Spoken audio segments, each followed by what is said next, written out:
How's it going, everybody? It's your boy Hunter here from Nerd Entertainment Network, and tonight we have a brand new show called Schmoedown Center, and this is War Has Begun. Season 8 of the Movie Trivia Schmoedown has begun, and I'm joined by my co-host JB3. How's it going, man? It's going pretty good. I watched a couple Schmoedown matches this week, so I decided to step into the Schmoedown Center to talk about them a little bit because it was pretty interesting. Yeah. So I feel like we should start off with the fact that because this is a brand new show, we have not talked about the throwdown that happened at the very beginning of the season. We have a brand new Intergeekdom champion, the amazing Mara Kanopik. A fantastic match went down to the wire against Chandru Dadapani. And some very interesting storyline development. So I'll start with this. Why the hate for Winston, man? I don't know. It seems like Laura was the first one to start, and I kind of understand that she wants to go back to corruption. But Chandru, man, after the match, putting all the blame on Winston. So smack talking in the middle of round number 2, and going into round number 3. So yeah, why the hate for Winston?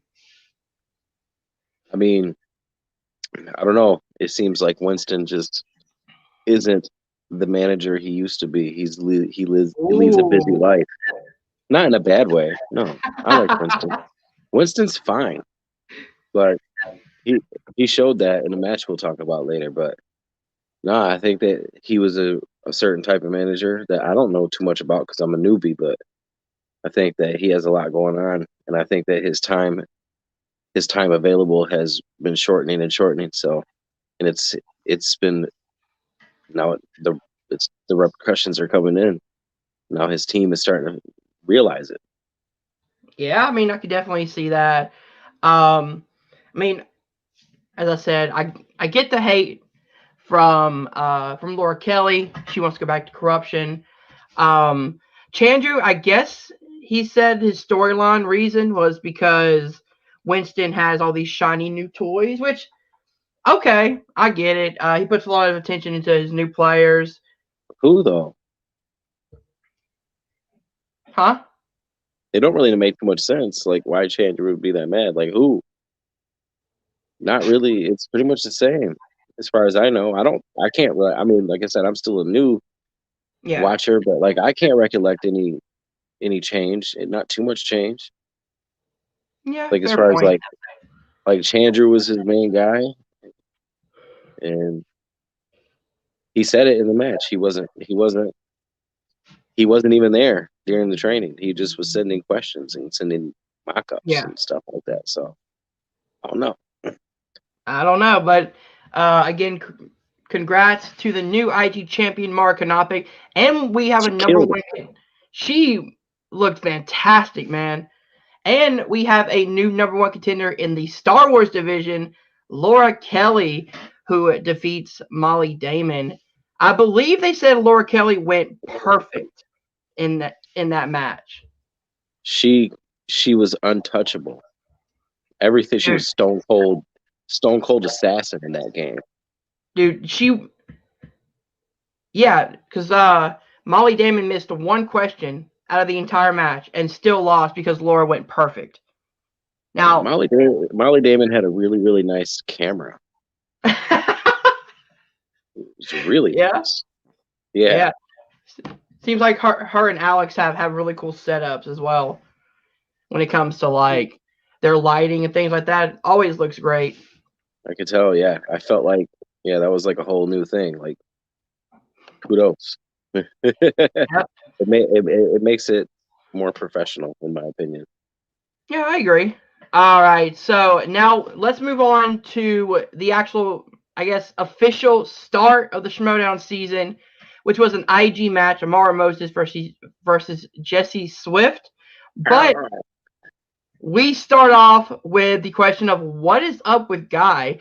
The match opens up and you see I guess, team action Guy coming back. You hear the old team action music, and he ends the line with, "I gotta find Bateman." So are they teasing a team action reunion? I don't know how that's possible because unless there's some trade makes and Andrew ends up over at the dungeon.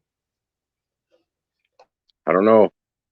I think that he has to do that because of his shit performance when he was doing it the other way. So, and I'm not saying nothing bad about him. Like he'd probably say that to himself that he played bad in that. Yeah. So it makes sense. It makes sense that he would go back to his old persona and do his own thing because if that's what worked the first time and the other way didn't, then got to go back to the basics. Got to put the Yeah. sunglasses on, pull the blazer on, and I guess he had to talk to Bateman. So, yeah, we will get back to this at the end of the singles match because it does come back around. So let's start off with the IG match. Our boy Amaru Moses making his debut in the IG League, taking on Jesse the Jackal Swift. This was a very back and forth match, and I really enjoyed it. One thing I do want to talk about, round number 1 seemed to have a lot of brand new categories brought in. Like the very first question was an Alien Predator question, which you know me, huge horror fan, so I love the fact that the IG is kind of incorporating more than your basic, Star Trek, Star Wars, whatever categories.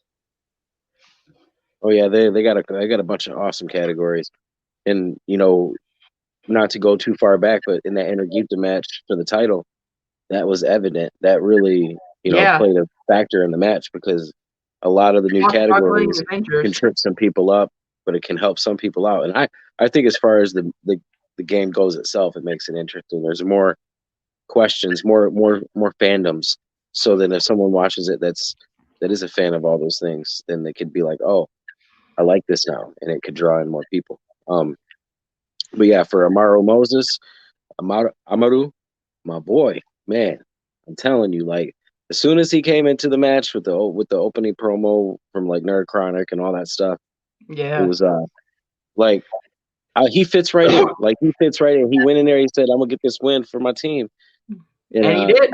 He came in there hard, and he played like you've seen the dude play in the fan league so many times. Yeah. He's played in our league, like so. We know how good he is. Well, sometimes when you think about, the big leagues, the Schmoedown, they some people probably may not fit in if you really think about it, but not him. He fits in perfectly. He went in there. Right in. He went in there. He's like, boom, fit right in. He played like anyone should play. He played like they were saying. He's no rookie. No. And he didn't play like a rookie. Not by any means. So Rue comes in at the end of round number 1 with a score of 9-7, which means that Rue only missed one question in round number 1. If he would have got that question right, he would have had a perfect game or a perfect round to start off his season. But 9 points is still incredible on your first showing in the Schmoedown. Oh yeah, I mean, she came in there hot, then couldn't be touched. And I'm sorry, but like, talk about Jesse Swift, like he's cool. Like I seen from the promo that he was like always trying to get on the show, like constantly, and he got on the show and he made a pretty good showing for himself.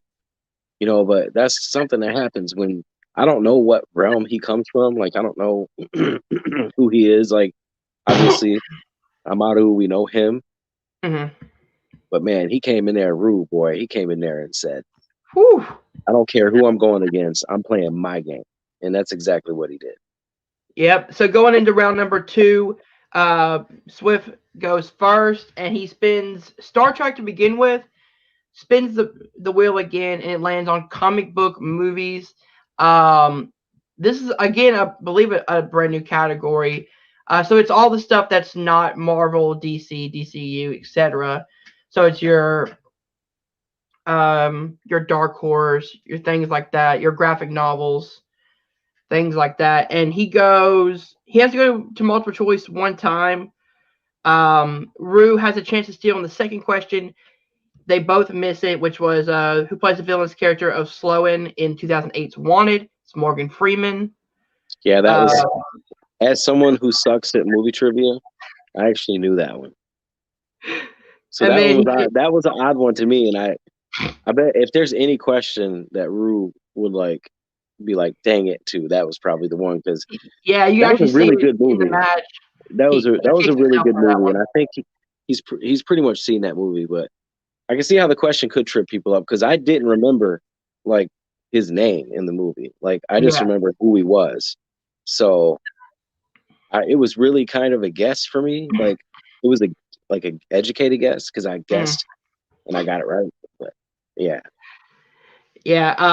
Then in his question number 3, who plays Todd, Dave's friend in 2010's Kick-Ass? That's Evan Peters. He gets it correct for 2 points, moving him up to 10 points. Then going into question number 4, man, the controversial question number 4. In what Superman film will you hear the following quote? Do you know why the number 200 is so descriptive to both you and me? It's your weight and my IQ. Jesse says Superman the movie. They counted incorrect because he did not say Superman the motion picture. To me, that's absolute trash. I think that he should have got that point. Jesse should have got that point 1000%. Because come on, like first off, you know it's a Superman movie. You know there's only like what 7 or so out, however many there are Yes. out. Was that right? Well, you have the 4 originals, Superman Returns, Man of Steel. Yeah, 6 movies. Well, do you count Batman vs Superman? No, because it's not a Superman movie. It's It's a team up movie. It's got Superman's name in it. Man of Yeah, I Steel count don't. Justice League. Anyway, but that's the whole thing about it. Like, get controversial with the way the names go. But the fact is he knew it was the first Superman movie.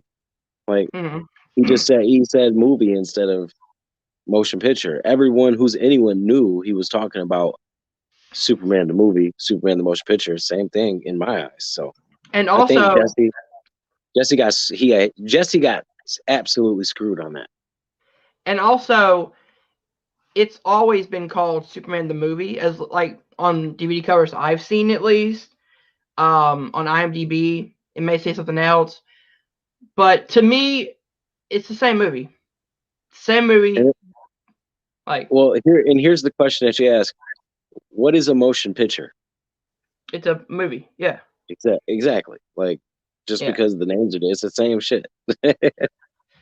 So, and also, and I believe Coy brings this up at the end of his the match. He says, "I wanted to be a good guy and not challenge this, but it's not a heel move to challenge an incorrect answer, or a correct answer, I should say."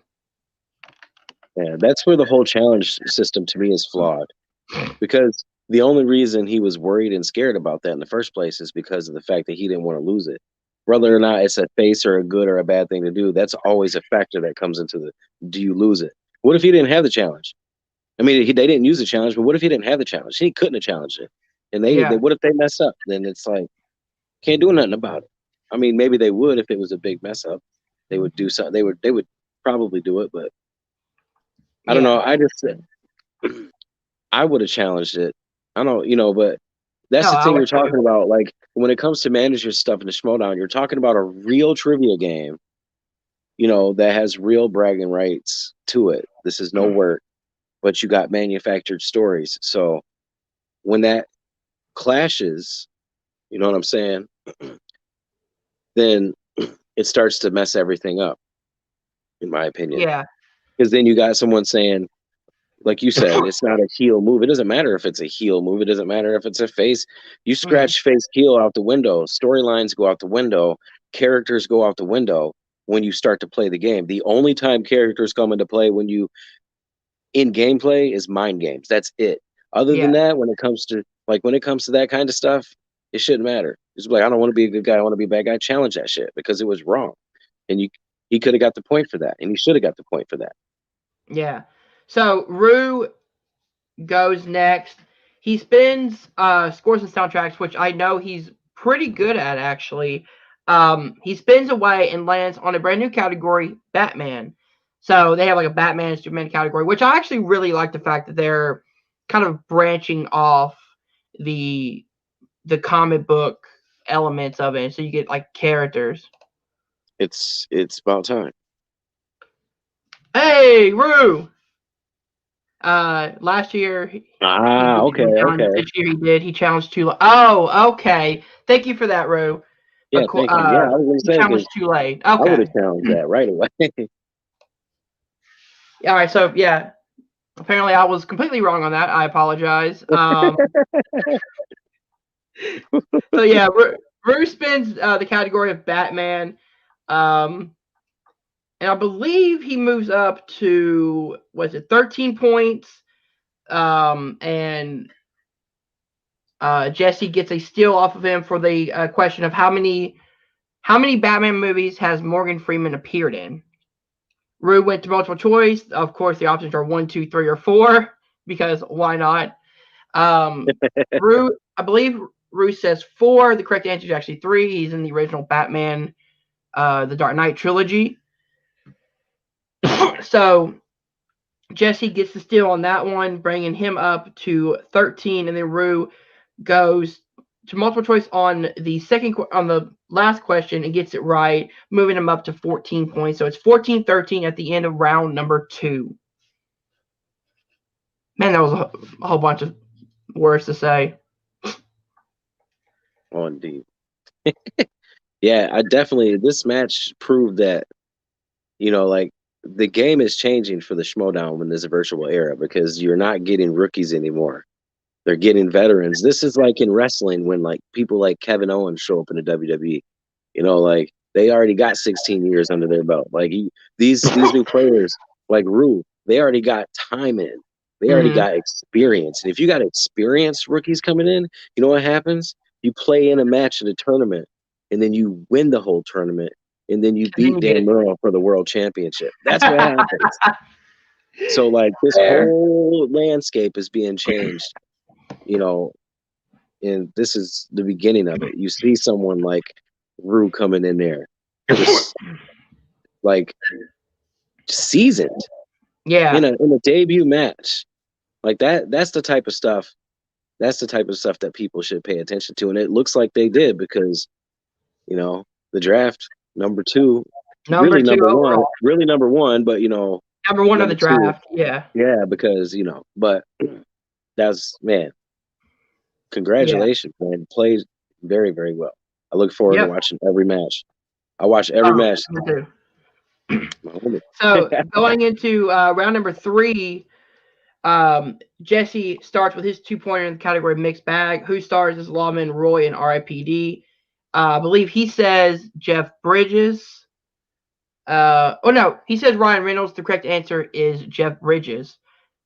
So he misses that one for 2 points. Now he has to answer his 3 points to knock it back to Rue, which is in the category of swashbuckling adventure, another brand new category.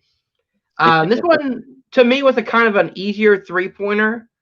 In what year was the Lone Ranger released? To me, I automatically think 2013, because that's the same time that Man of Steel came out and things like that. So I was seeing a lot of negative buzz on this movie at the time, which, yes, because it is that bad. So Jesse gets it right, moves up to 16 points, and now Rue has to answer his 2-pointer in the category of DC. Finish the line, spoken by Batman to Superman, Superman Returns, Dawn of Justice. Do you blank is his 2-pointer? Do you bleed? You got that right away. Yeah, that was simple. Any question I know, I think, is an easy question. So Rue gets it right, and he ties it up. Going to his 3-pointer, Alien and Predator is his 3-pointer. Who plays Special Agent Peter Keyes Post as a DA agent leading a special task force in Predator 2? I believe the correct answer was Gary Busey, which is hilarious that Gary Busey shows up in the Schmoedown. So Rue gets 3 points. Going into Swift's 5-pointer question, another brand new category, dystopian future and time travel, which they are getting very deep into these categories. That's a sick category right there. I love it though. Who plays Wilford, the creator and caretaker of the engine in Snowpiercer, which I would have never gotten that. So yeah, Jesse misses the answer, and Rue wins with a score of 19-16. Man, the only disappointing thing, which ain't really a disappointment, is like I know I have full confidence that Rue would have answered all of his round 3 questions correct. Yeah. Like I know it. Like, and that's gonna be shown coming up. Like this was, I'm so glad because like this is the match and he won, and nothing bad to say about Jesse Swift. Like No, all the no. success in the world we wish, but like, man, our boy is gonna go to the top. The very top, baby. The very top. But he's gonna take his time. We know how he is. Like he's gonna roll through.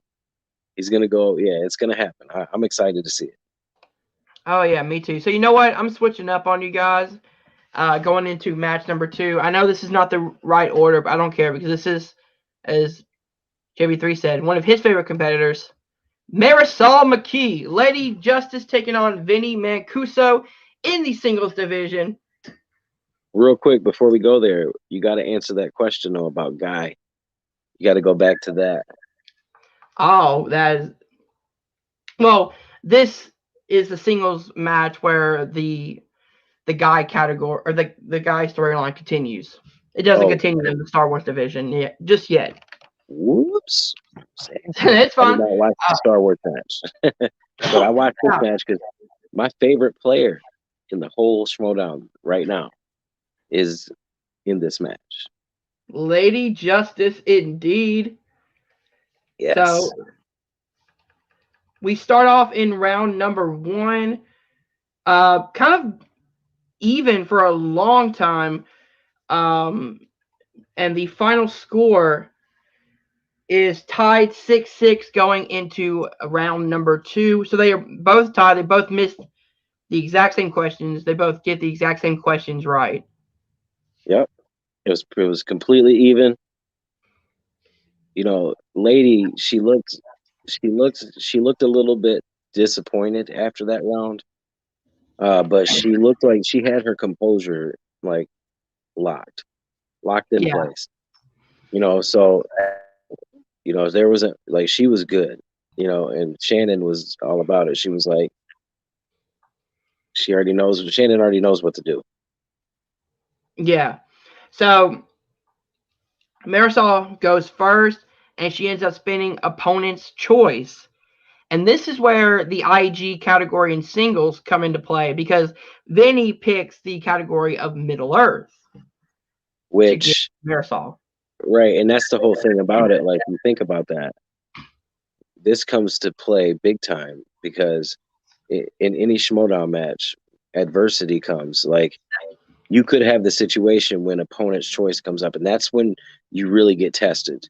And she passed her test. Oh yeah, very calm, very cool, collected, all the way through this category. The first question is, which actor plays Thorin Oakenshield in the Hobbit trilogy? She gets it right for 2 points with Richard Armitage. Mm-hmm. Then I believe she has to go. No, she gets the second question right for 2 points, moving her up to 10 points. I believe she. The third one, she's got it stolen, 2 points stolen from her. Yeah, that's right. The Andy Serkis has played the role of Gollum in how many films? She thought it was 3. It's actually 4 because she used the repeat. I thought when she used her repeat, I thought she was going to say 4. Because that was my guess. Because I could see the trick. Like everyone who's anyone would think 3, but I was like, there's got to be a trick there. Like I don't even remember him in the Hobbit, but he was there. He was. Andy Serkis showed up as Gollum in the very first Hobbit film, so that's why I knew the 3 originals, and then the first Hobbit film makes 4. So she didn't get that, and he did, which is an easy steal, by the way. Like, because you'd already know it's 3. If it ain't 3, it ain't 2, it ain't 1. Even if you didn't know the answer, you just go up 1. Yeah. So I mean, that was pretty much a good. But she was up by 4, right, at the end of her round. Yeah, because she got the last one. Yep. So, even with opponent's choice, she's up by 4. She does give up a steal in her round number 2, but it's now Vinny's turn. He ends up spinning the category of John Carpenter. Well, yes, John Carpenter. I believe he goes multiple choice for one of them, gets one for 2 points. Sorry about that. Gets one correct for 1 point.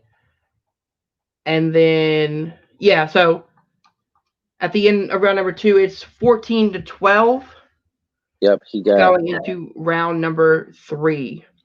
Yep, he had a 2-point lead going into round number 3, and this is the time where it was kind of weird because like Winston was coming up in here, and this is where Winston felt like he was more like the old Winston to me, like The bro Winston. Yeah, he was like he had the same glasses. He was doing his thing. Like he typically matches up with his guys in whatever way he can. Like he'll do whatever it takes to like link up in some kind of way or fashion. So like he was on point, and I think that might be one of the reasons why Vinny was so cool with him, because like his match with Laura Kelly or whatever, like Winston was like, like I know you don't like me, but just do a good job. And then and then the whole thing with Chandru, like we talked about. So, you know, I think that we're gonna have to watch and see what happens with Winston. But yeah, Vinny was winning. He was winning on the leading into the last round. Yep. So Marisol had the advantage. Marisol went first with her 2 point in round number 3. What 90s combat movie has the line "Let's kick some ice"? Of course, that's Batman and Robin. And she got that right away too. And look, I want to note that Shannon told her before the round exactly what to do. She was like, "Stay calm, stay collective, take your time, and answer the correct answer." And that's exactly what that girl did. Dude, she was very composed all the way through this match. Like, for someone who's only in her second year, it seems like she's been there way longer. Oh yeah, yeah, for sure.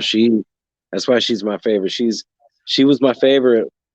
She became my favorite. She became basically my favorite when in her tag team loss to the I believe it was the Odd Couple. Yeah, that was when she became my favorite, because, and it wasn't because like they were doing their thing, and it wasn't necessarily because like, you know, Adam was the one who missed the question that kind of cost him the match. She played her whole match like boss, like, but like watching her come in this singles match and show that she's got her straight up talent, because like I think that she's had that talent, singles like the knowledge, and then like I'm not really into like, I'll be honest, like I'm not really into the character side of the Schmoedown yet, maybe just because I really enjoy the gameplay a lot. But like I so dig her character, having the little blindfold on, dropping down, like it's just simple. Winter is coming. Yeah, I love it. Yeah, speaking of that, funny that Dan Murrell actually says the same thing in his promo. Yeah, I say he said it. But yeah, yeah, she was doing her thing. Yep, and so now Vinny goes in and he gets the category of Black Cinema.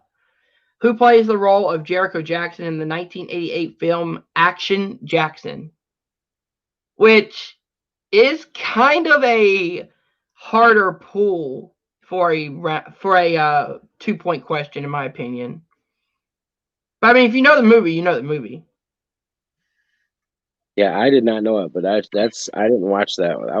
That's old.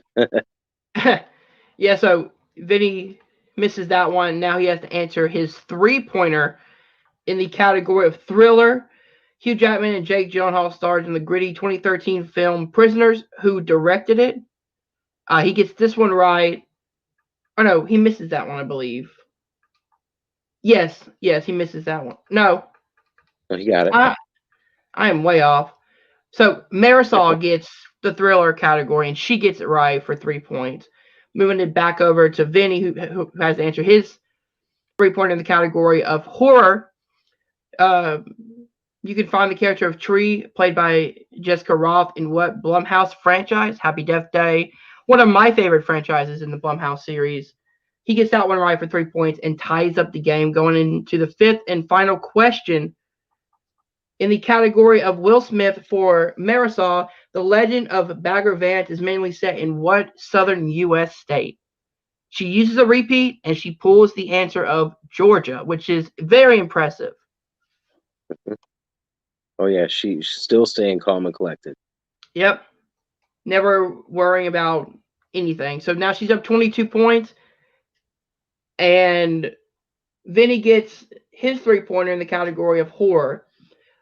His 5-pointer in the category of, because they messed up the tagline a little bit. He gets his 5-pointer. I gotta see what it is in a minute.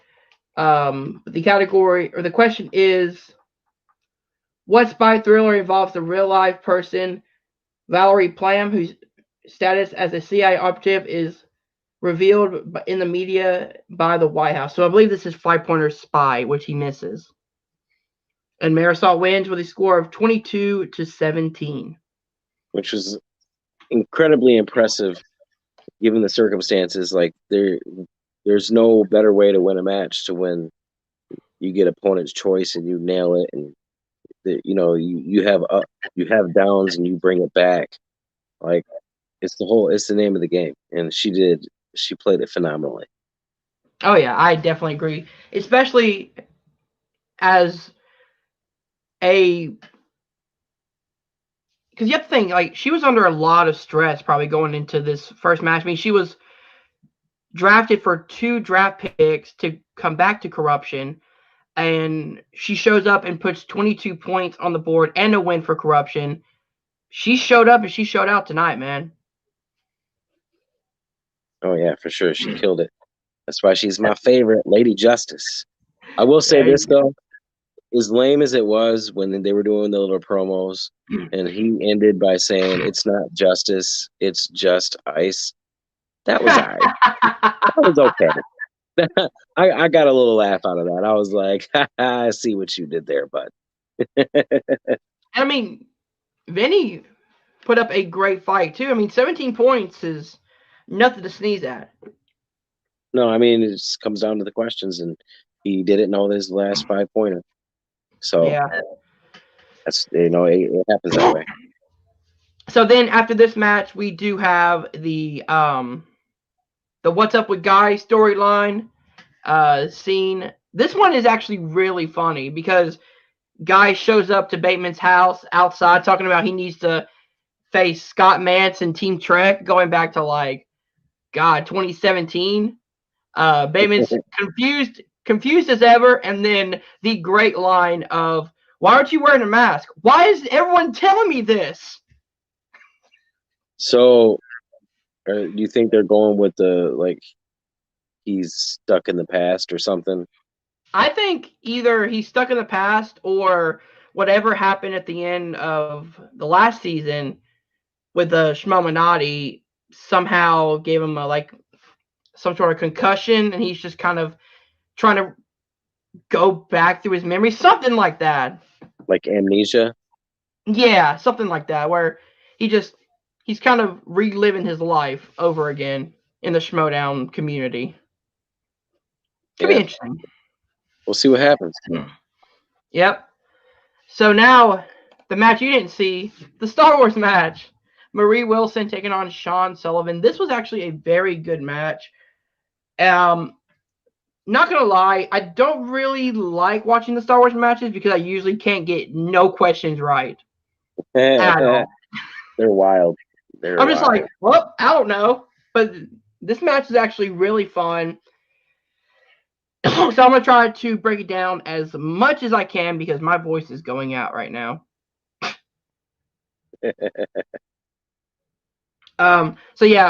We start the match with, again, Why the Hate for Winston. Or you know what? No, this one. What is Chandru and Laura planning? I used the wrong one. They are planning something at the beginning of this match. I believe their idea is to try to keep Winston out. Yeah, it's going to be a new leader. It's going to be somebody else taking over as a new manager. So, I mean, there's a good question right there. Who could you see taking over Swag in Winston's place? To be honest, if I were a betting man, I would bet that nobody could take over Swag and that they would get rebranded under a new leadership as a different name. Ooh. And a whole different style. I mean, if you're going to have someone like Laura Kelly who don't even like Winston, I mean, like, and then now Chandru's like hopping on that train, like it's going to be somebody that I like.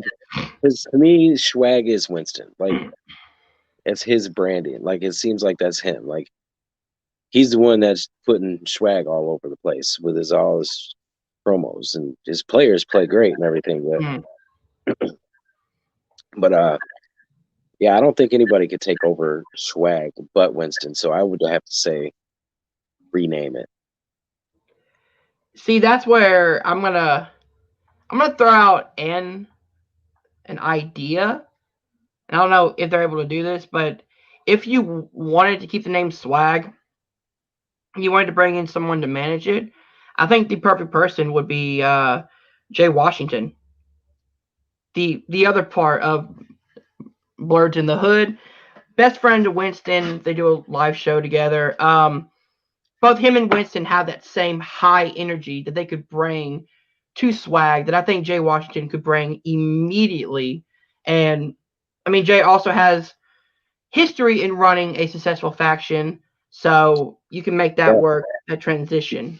Yeah, maybe if Swag still existed and he could just like take over. But as far as Laura Kelly and Chandru goes, they wouldn't be in it. I'm talking about that portion of it and the way that the story's going. Like, someone's going to be a heel that's going to take over, like saying that nobody could be Swag. I didn't know that guy, but if it's either him or them, maybe Swag could exist again in the future in a different season if they did that. And then they could rename it to something else. And I think that people would probably dig a new faction. Yeah. I'm just interested to see how they're going to do that in the middle of a season where, especially now in season 8, where a lot's on the line, including, a huge cash prize at the end of the season. Cash prize? Yeah. They said Christian announced that whoever buys, the faction merch, whatever, is going to go into a pot, and the winning faction gets a percentages of that pot prize. Like, they break it up between the first two teams. Oh yeah, smart. So we go into the Star Wars match at the end of round number 1. Both Sean Sullivan and Marie Wilson are tied 8 apiece. Going into round number 2. Let me get to it real quick. So Marie goes up first, and she spins Return of the Jedi, which that makes Mark Ellis so happy. At the end of her round, she has 14 points. Going into Sean's round, he spins The Force Awakens. He spins again, and it lands on the category of Attack of the Clones. So, Attack of the Clones. Oh gosh. I know, I agree. That pissed me off. I do not like that movie, except for when, obviously when Mace Windu chopped off Homeboy's head. There you go. So at the end of round number 2, Sean is in the lead, 18-17, going into round number 3. In the first, in Marie's first 2-pointer, she spins the category of heroes. She gets it right for 2 points, sending it back over to Sean, who gets that one correct and moves up to 20. Then Marie gets her 3-pointer, moving up to 22. Sean gets his 3-pointer and misses it, and now must hit his 5-pointer question to win. He misses that, and the score of 22-20. Marvelous Marie Wilson gets her first win and gets more points for the usual suspects. They're taking off. The usual suspects is doing good. Hey, you gotta put up what Chris said. It's funny. I have no idea what the Schmoedown is, but